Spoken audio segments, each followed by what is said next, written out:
all souls listening to this podcast.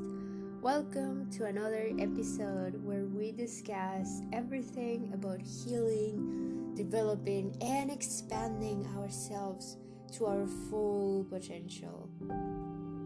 I'm the host of this podcast. My name is Elizabeta, and I just deal with everything in the world, really, everything that we are curious to know more. I'm a life coach and soul therapist, and I'm also certified in various energy healing modalities. And it's just my pleasure to talk about different topics in each episode. Everything for our healing, deepest healing, and expansion of humanity's consciousness. Cool. So, welcome everyone. Welcome to another episode of the Heal, Develop, and Expand podcast, where we talk everything about spirituality and how we can use it on the Western approach of healing, also on psychology and mental health. Today, I'm so excited because we're starting a new series on talking about mental health, specifically narcissistic abuse survivors. And today I just invited a special guest here, Jenny. Hello. Yes, and she's going Thanks for to having share me. more about the story. Yeah. Yes, thank you. Glad to be here. Yes. So what about you? What's your story? We're going to share more about how you basically went through abuse, and how you dealt with it. So what's your story? Who's the narcissist? Are we going way back? Yeah, as far as you want to tell. Do you want to talk about my today story or my origin story? I'd say we can go more on how you met the narcissist, if it has like in the family, for example, or if it's just the partner. So Well, the as listeners know more about I you. had shared with you previously a lot of details, but I basically, looking back, I feel like I was raised by two narcissists.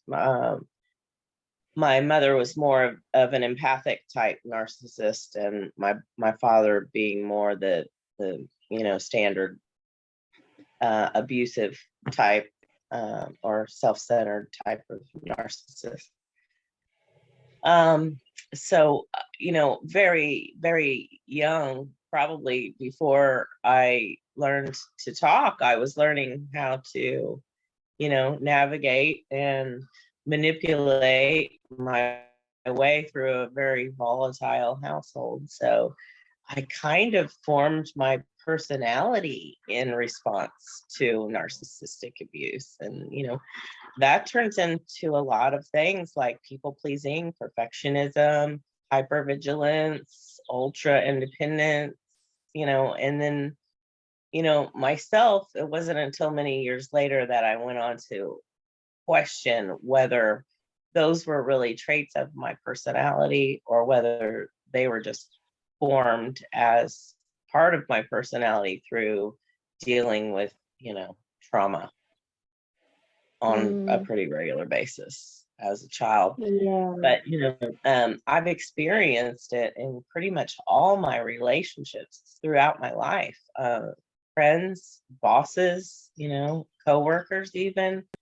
But presently, I felt like I'd done a lot of healing around it. And I'm currently engulfed in probably the biggest kind of entanglement of my life, because it's with my grown adult son, and we live in the same home, but he doesn't speak to me anymore for quite a long time now, since September of last year. And you might think that that's not possible, but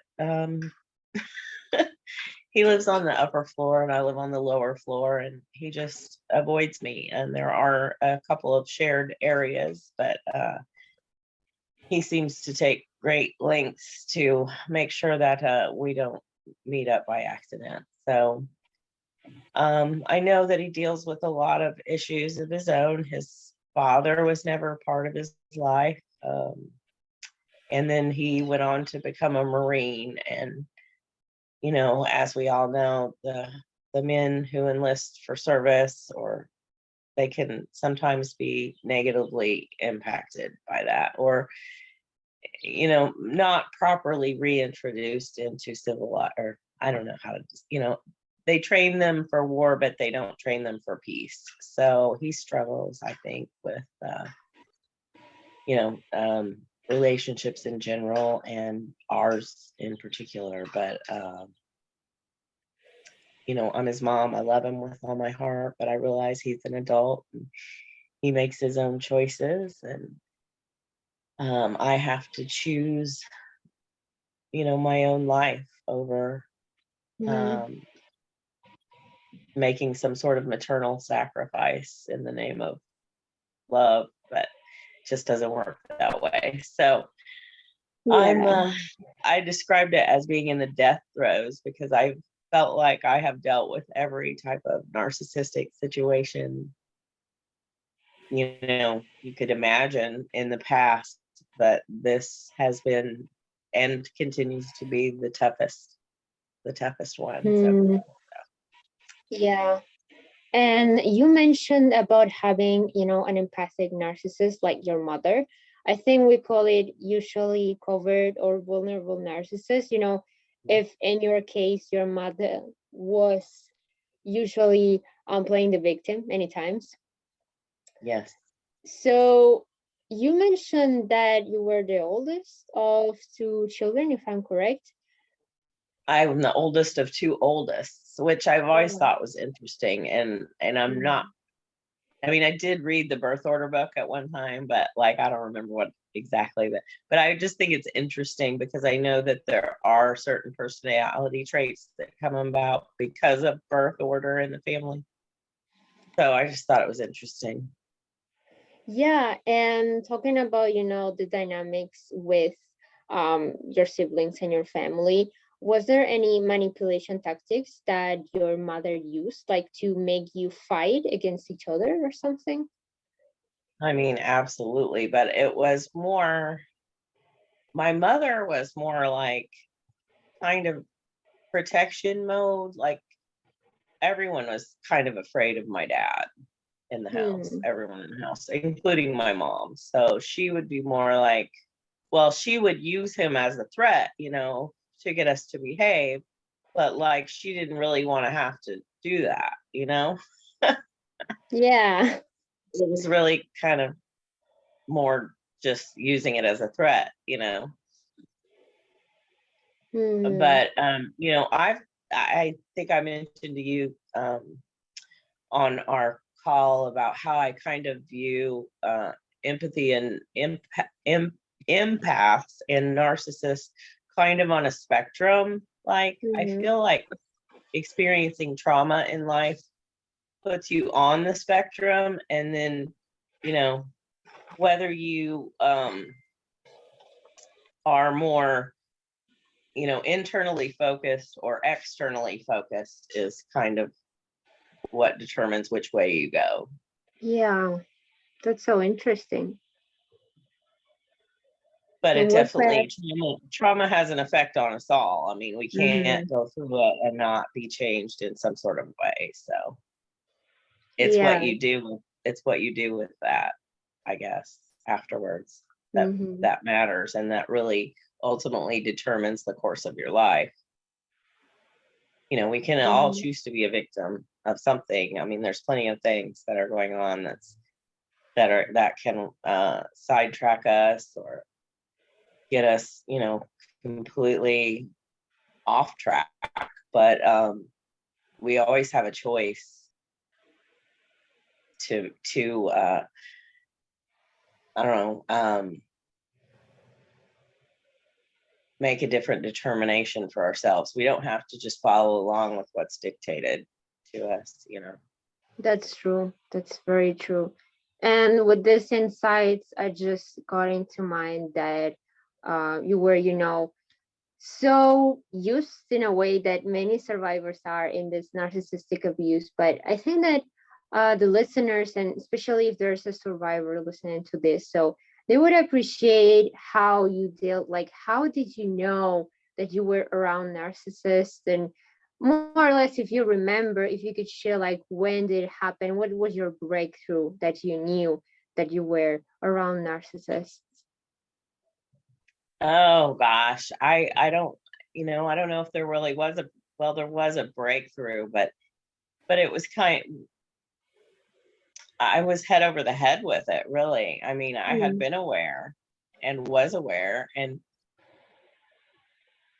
the term has been thrown around a lot, but I mean, it was definitely getting romantically involved with an extreme, overt narcissist that, you know, I mean, he would say everything, you ever wanted to hear, and he knew that, but he didn't mean any of it. So, you know, a lot of people wish away those relationships and wish that they had never happened. But honestly, it was like a light bulb for mm, me, shining a light on everything that I was, the patterns, I guess, that I was following that were not, getting me where I wanted to be in life. mm. Yeah, yeah. Yeah, that's so interesting. And going now forward from the past, now going a little bit to the present, I know that many survivors and just many victims, the ones that if we are stuck in the situation, if we have, like, for example, a narcissistic parent, which was my case, or if we have like a narcissistic partner, a wife, husband, or just a boyfriend, girlfriend. So many times they just prey or on our mindset, right? They just prey on making us wounded and weaker than we are. And just many times, just so I was wondering, like, many of us survivors, we usually struggle with some mindset or beliefs. Like, for example, I struggle with self-image, that my mother used to call me, like, she used to call me a stick. And because she was so insecure herself, so she projected this trauma into myself. So now that we are talking more about how narcissists are and how it feels to be around them, I was just wondering if you have any struggles with beliefs or mindsets or just insecurities that you're dealing with currently.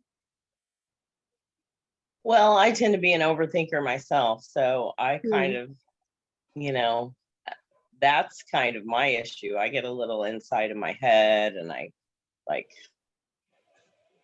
go down every road or imagine the worst case scenario, which, it's funny how our minds work and they go to that because, there's a lot of scenarios that can play out, but the mind wants to go worst case, but I think, I don't know, that's just a trick that's a trick of the mind to, I don't know, maybe whatever then happens, it won't be as bad as that, right? If Yeah. you've already explored the worst case scenario, then it can't be that bad, right? So anyway, I don't know. I think I think the way that the mind works, it just automatically goes to some things to try to make sense of things that don't make sense for us. But, you know, just,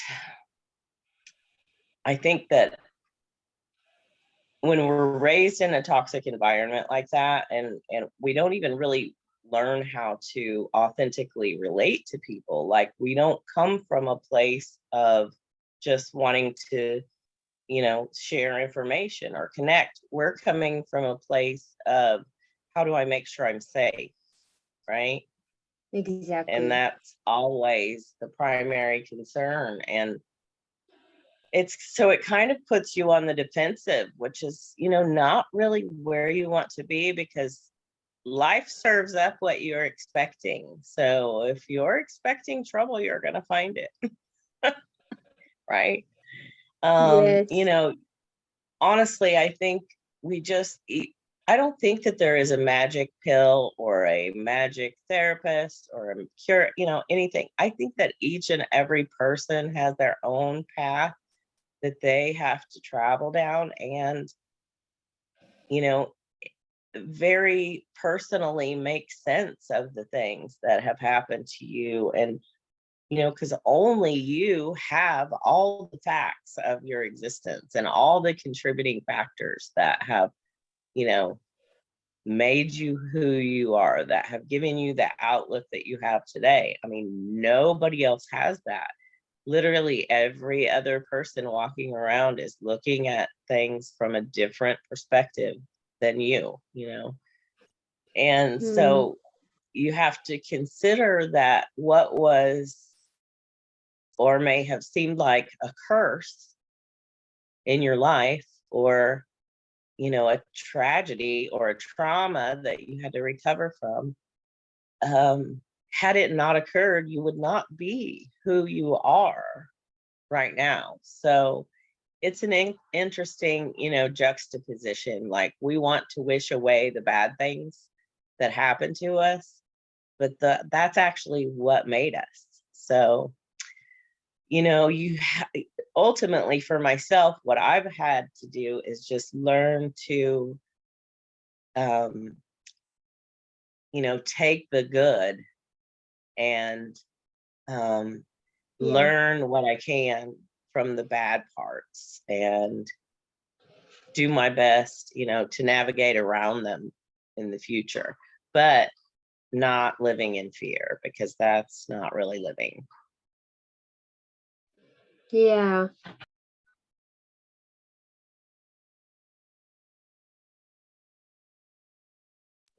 That's so true. That's so true. Yeah.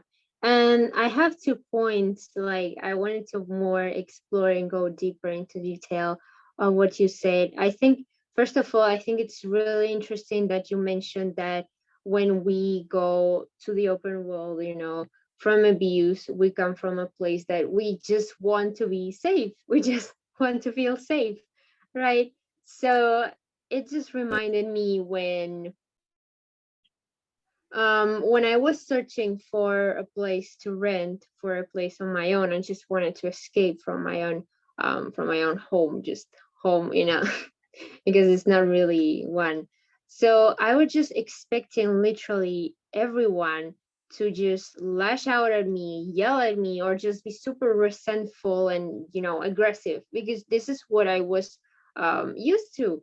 And it was just in this specific case that I was searching for a place that admitted animals, pets, because I had my cat.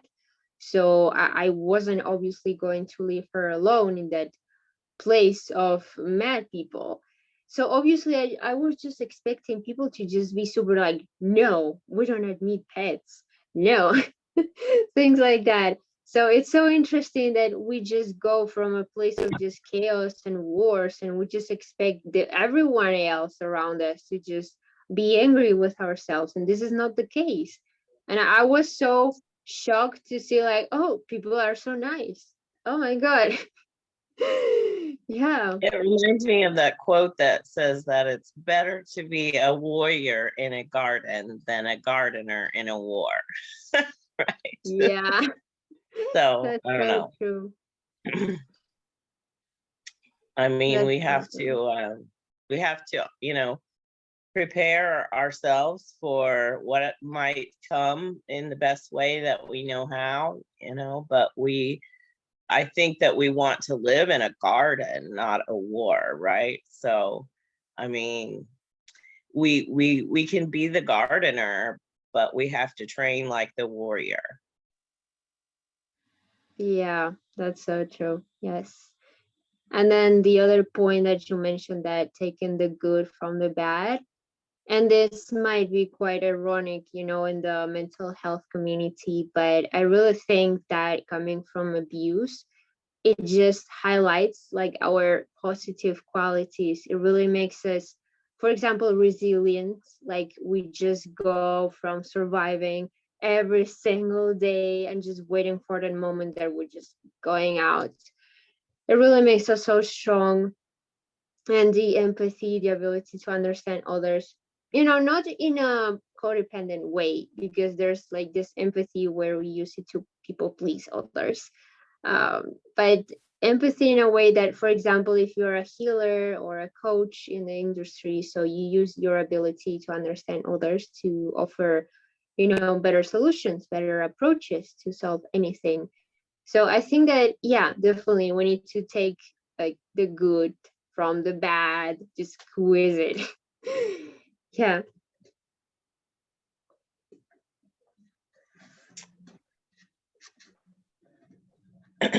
It's quite an art, really. If you think about, I don't know, I consider life an art form. So, Yeah. but And how go yeah, ahead. yeah, how are you doing right now? Like emotionally, I would say. Well, just here very lately, I've been feeling really called to be outside a lot more. Hmm. Oh, are you still there? I lost you for a second. Yeah, yeah, I'm I here. have just been trying to spend, as much time as possible just outside, immersed in nature, you know, connected in the right ways, offline, just being, and it's amazing how safe you feel if you're just laying on the ground, in the grass Yeah. and taking a nap. I mean, it's like laying in your mother's arms. Yeah, that's a great way to regulate your nervous system, just like laying on the grass and grounding. Absolute. Hmm. Yes, So talking about this, do you have any other, methods or techniques that you're using for healing and just, bringing your I nervous do. I system to a do. calm state? Absolutely. Breathing meditations are huge for me right now. I've for years I've been doing Epsom salt baths for years, but I just read that there's a better product even than Epsom salt for like aches and pains. It's magnesium chloride beads, Mm-hmm. and they're more natural. They're less processed, so that's good for anything, right? I think we want to pursue more natural products, less processed products in virtually every area of our lives, going back to the central nervous system, because a lot of the chemicals in the products, that we're using, not only food, but products that we put on our body, on our skin, and in our hair, and you know, they we need to have products with ingredients that we know what they are. I mean, anything with an ingredient list this long is probably not something that's going to be conducive to a healthy body. I'll just leave it at that. Yeah, But yeah. there's lots of contributing factors. I mean, this isn't all just an internal like mind battle. This is You need to use all your tools. I mean, diet, you know, um, everything that you take in. If you're watching a lot of like horror films or things like that, these are not things that, you know, lead to, a happy, peaceful place. I mean, you have to consider that everything that you take into your experience is affecting you in some way, and a lot of people don't. They think that they can see anything and not be affected by it. And um, there may be some people that can do that, but I think they're just trying to fool themselves. I mean, I'm a pretty empathic person, but I see things, or uh, things I can't unsee. Like, I'm greatly affected by events that transpire, even not even to me, but just within my awareness. Like, I saw someone shoot a gun at another person last year, and I didn't see them hit because they were aiming at a moving vehicle. So I didn't Yeah. see the result, and I don't think that they did, but I don't know. But it greatly affected me. And, some people might think that I'm exaggerating or something, but literally it impacted me for weeks, and it probably still is, because it's one thing to hear on the news about people treating each other badly and shooting at each other and Mm, things like that. But when you actually see it happen, it impacts you. And everything that you see, everything that you take into your experience impacts you in some way, whether you realize it or not. So I think it's just really important to aim for collecting great experiences, and trying different things out of your comfort zone, out of your norm, take a different path, experience mm, as much of life as you can, because the sad truth about trauma is that it makes us want to condense our world down into a safe space. And there really are no safe spaces. We yeah. have to be wild to be free. Hmm. And that might involve a little bit of danger. Yeah. Yeah. So true. Like, we really have to, it just reminded me that no matter where you go, we really have to be safe within ourselves. We just can move from place to place, but until we don't have like a regulator nervous system, and we don't know how to actually calm down ourselves, and how to, if we suffer from anxiety or panic attacks, which is common in survivors, we really have to take care of that. If not, it would be really, really hard. And I really like how you mentioned about food and just supplements. It just also reminded me that I recently tried out matcha tea and spirulina for the first time, and it was just wow. Because first of all, it tasted so good. But I think it was like, I went to this coffee shop, and of course they gave me just like in a tea kind of thing. So the matcha was this green thing that tasted like, I jokingly said that it tastes like grass because it's like so greenish.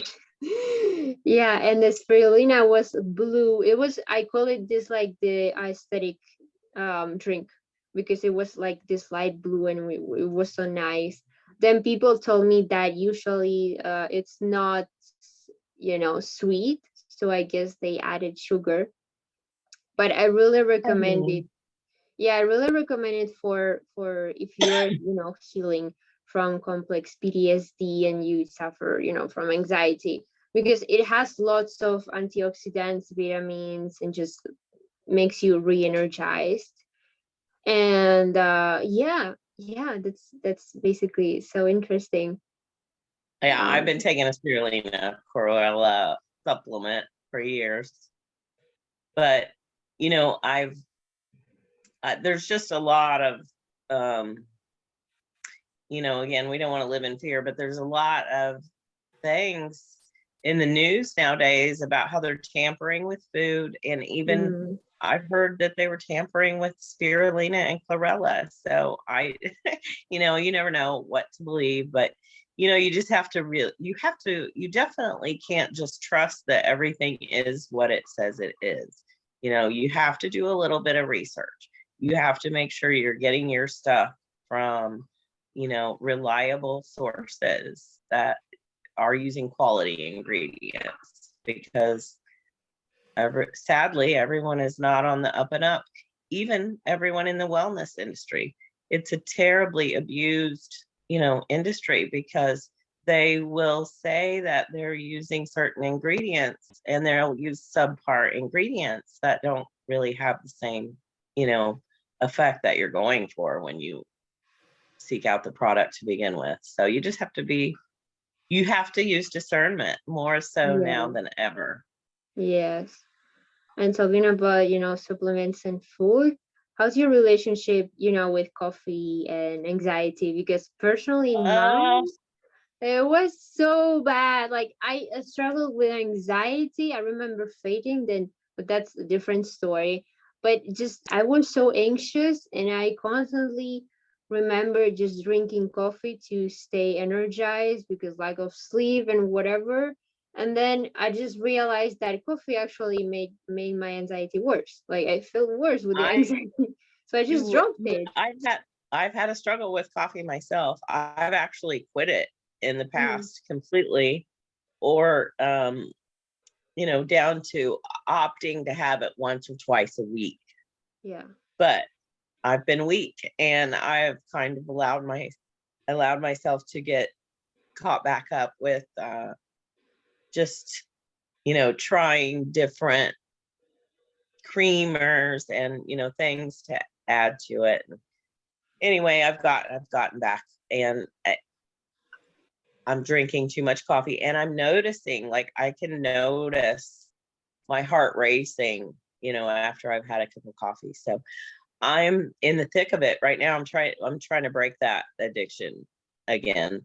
But I don't know if you are aware of how many addictions we really Mm, deal with. I mean, we consider that some are okay, I guess, like food yeah. and shopping, and things that people don't consider unhealthy, just in general. But anything can be an addiction, literally anything. I mean, we can overdo healing, you know? I mean, it's balance. You have to have balance. I mean, so Yeah, that's so uh true.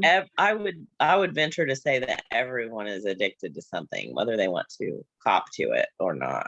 And it could be, you know, I'm addicted to sleeping in my own bed. I am, by the way. I don't like to sleep anywhere else. But you know, I mean, it's all kind of here because we create our world through everything that we repeatedly think and tell ourselves. So, Yeah, it's so ironic that sometimes, food, we don't usually consider it like an addiction, except if it goes for, emotional eating and just some eating disorders, shopping, as you mentioned. But then you see a person with drugs, and you're like, oh my God, this is so but bad. let's go back to the sugar thing because that's affecting the dysregulation of the central nervous system. I mean, it's literally affecting everything. Like sugar is not talked about enough, Yeah. really.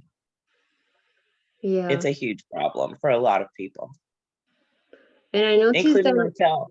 Yeah, and I noticed that usually in fast food, restaurants and coffees, like in Tim Hortons, like in Canada, and Starbucks, which is more distributed in the entire world, but they put like so much sugar there in the coffee and the latte or whatever. There's Well, so I much do know sugar. that in some other countries that not all the food ingredients are allowed that they use here in the US, but I Mm, know here in the US there is added sugar in almost every single processed product on the market, and it's obviously leading to an epidemic of, you know, let's just say less than stellar health mm, yeah. here. But yeah, anyway, that's kind of a sidebar, right, to the conversation. Yeah, it's about food, but like I think we went through this because as survivors, it's important, to be able to heal properly and to recover. And sometimes we just go down the rabbit hole with food. So yeah, and with this coffee, like I struggled with anxiety myself, and just coffee made it worse. So I quit it too. It's just no, I'm not going down that path. Yeah, Congratulations. yeah, thank you. And you said that you quit it, but sometimes you're struggling too. So it's okay. Like we're going through this. I'm gonna Okay. get it eventually. Mm.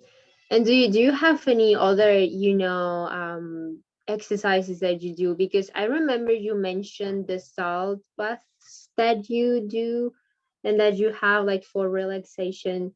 These are good. I actually want to try them sometime. Actually, I'm reading this book called The 10-Day Detox Solution by Dr. Mark Harmon.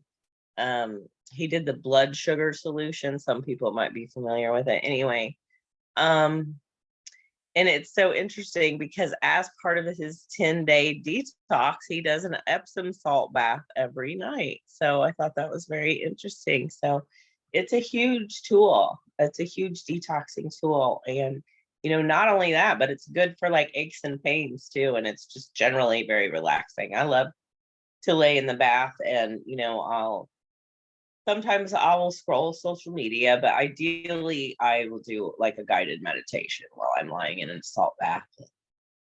It's very relaxing, but it's important every day, I think, just to take time away from your incessant like thoughts, right? Yeah. Just, it, and people have kind of set ideas about what meditating is, but that's all meditating is.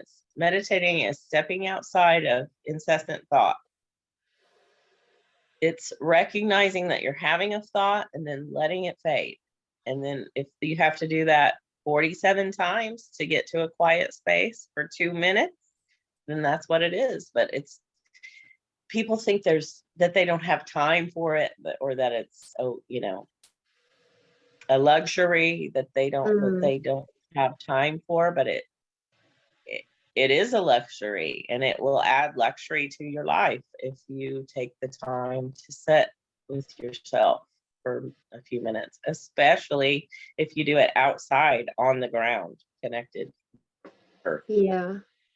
Yeah, connecting to the earth is so important and honestly helps me as well.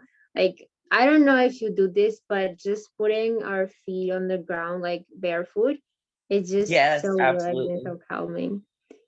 I was Yeah. doing that this morning before our Mm, call. So. that's cool. And how about our bodies? Like, do you have any techniques that you wish to share that you do? Like, I don't know, yoga. I remember that you mentioned that.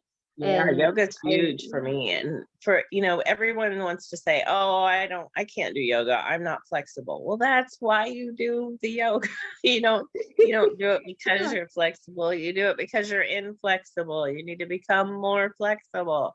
That is but the thing about yoga, and that we talked about before on our call, for me, I don't know. I mean, the yoga, obviously, it's obviously good and healthy to do any type of activity, rather than sitting and being sedentary. But for me, I think even more than the physical poses, it was the breathing. Mm, The breathing, because breathing is everything. I mean, and as far as regulating the central nervous system, I think it's largely done through proper breathing. And most of us don't breathe deeply enough. Shallow breathing is not conducive to stellar health, let's just say. Yeah, just learning to breathe, just sitting down and breathing, and just consciously breathing just for a few minutes a day. It makes a huge difference. yes, yes, and it's so crucial. Like breathing, it's connected. I think it's connected to both, like the physical body and then the emotions and nervous system, and then how to regulate and release trauma. There's actually lots of exercises in somatic, like breathing and healing to release trauma. Yeah, I think it's so very important. And yeah, and just going from this healing process, now I think we can also talk and mention about how your journey through abuse, it just went, from staying this victim mindset, just victim. I wouldn't say mindset, I would say like position, like situation, how it helps us and how we're actually implementing what we learned in our work, maybe in our life purpose today. I mean, it might be empowering for a moment initially to tell your story about how you were victimized, but ultimately that's not where you want to remain. I mean, no one wants to be known as a victim. I mean, you've got to move into overcoming it, right? I mean, that's the story. That's where the story begins. That's where you rewrite the story, is in the way that you overcome the setbacks that were dealt, because, nothing's ever final until you're in the grave. So, as long as you wake up today, you have another chance to figure things out and make your life look more like you hope or imagine or want it to be. Yeah. And I think that's like one of our strengths as survivors, right? Like our ability to just raise from the ashes, literally, of toxicity, and just go whatever we want to, we're going to get it no matter what. I mean, it's what But you said, maybe like we already went through so much. What's worse than that? maybe just understanding that it's not going to come from outside of you. Mm-hmm. If you are going to be saved and redeemed and make something of this chance at life, it's going to come from within you, not outside of you. And it's a Yeah. precious gift. It's a precious gift that we've all, woken up again today. So we should do our best to Mm-hmm. make something of it. Yeah. Many Or things if we just. some days, if you can only just get through, then just keep doing that, because as long as you get through to the next day, then that might be the breakthrough day. You never know. You have to be Yeah. open to it. Yeah, many times we just crave from, external situations or people to make us happy, when in reality, what you mentioned is just ourselves. We make ourselves happy. It's Mm, hard for anyone outside of us to appreciate us if we haven't been able to find that ourselves. yeah, I think this has been an interesting conversation. I really wanted to, go now deeper sometimes. So I would just had a question, and this, any survivor that is listening to this, or just any person that wanted to get more informed on, surviving abuse, would like this question a lot. And it's related also to our inner child, this part of ourselves that many times they didn't receive love. And it's just our joy, our curiosity to know the world. So, if you're here listening to this, and Jenny, what would you tell your inner child, like back then to the past? What would you tell them if if you could have the moment to have a conversation with them? Or, and also, what would you tell not only your inner child, but also anyone who is going through abuse right now, if you have like a sentence or something that you really wish to share? Well, I still have to tell my inner child all the time that I've got her, because, Mm, I did abandon her for many years, but not intentionally. I was thrown off track by some bad programming. But she's the most important thing to me right now, because she is the spark of God. She's the spark of life in me. And it's my job to nourish her and to mm, make sure that she's loved and cared for. So, I mean, I just would tell her that I've got her. And if I could go back in time and make her believe that, you know, it might be a different world, because she fell into believing a lot of people along the way that were just as lost as she was. So Yeah. Yeah. yeah, So we can see really relatable. clearer now, and we are, we're just gonna keep on trying to make the most out of every day that we get. Hmm. Yeah. So relatable. Like many of our inner childs want to hear that. Yeah. Okay. Thank you so much for sharing this. Thank you. It was great talking with you. Hmm. I appreciate the work that you're doing, and I wish everyone watching gets to experience healing. Yeah. And it's just survivors that actually encourage other survivors to go through and just not only recover, but just thrive from this. So, You know what? It's hard work, but life is hard work. So, I mean, you could continue to struggle, or you could mm, just do the work. yeah, that's so true. Yeah. Thank Okay. you. Have a great one. Thank you so much. Okay, so that's it for today. Thank you so much for watching or listening, whatever platforms you're in. And see you in the next episode with another guest on talking how to survive and to thrive through abuse.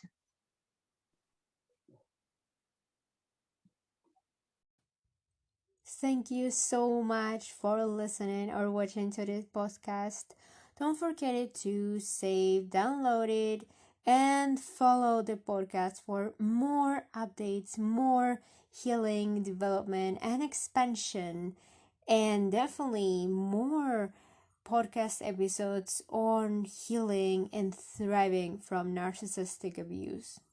See you in the next episode. Bye. Also, as you were watching and listening to this, I just want to know, what was your favorite part? Tell me in the comments or leave a message.